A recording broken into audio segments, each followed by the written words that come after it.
Watch this and we're going to talk about it.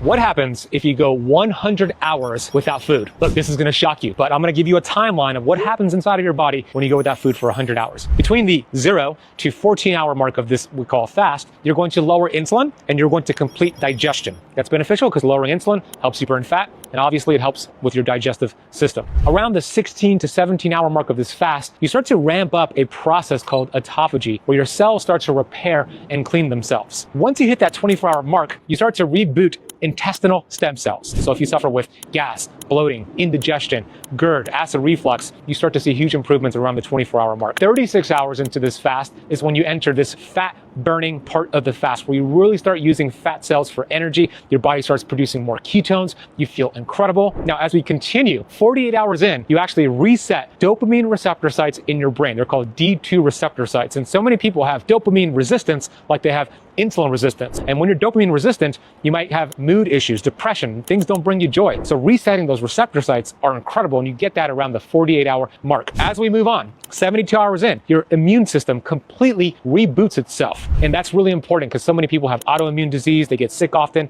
What if you could reboot your immune system in 72 hours? Well, you could do that. Once you get towards the 100th hour, which is 4 days and 4 hours total, you have a stem cell surge where your body starts producing these stem cells to use for healing. It could be for your liver, for your brain. Stem cells are the key to anti-aging. You get a surge of them towards the 100-hour mark.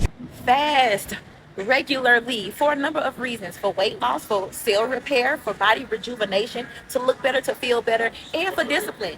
For discipline, because if you cannot control what you pick up and put in your mouth, you can't control nothing else about your life. You have no control over anything, and that is the number one way to gain control. You want to gain discipline, you want to gain consistency, you want to gain self-control. Fast, and fast regularly, okay? But as always, what are your thoughts? Like, share, follow for more, and if you're watching from YouTube, go ahead and hit that subscribe button. Toodles!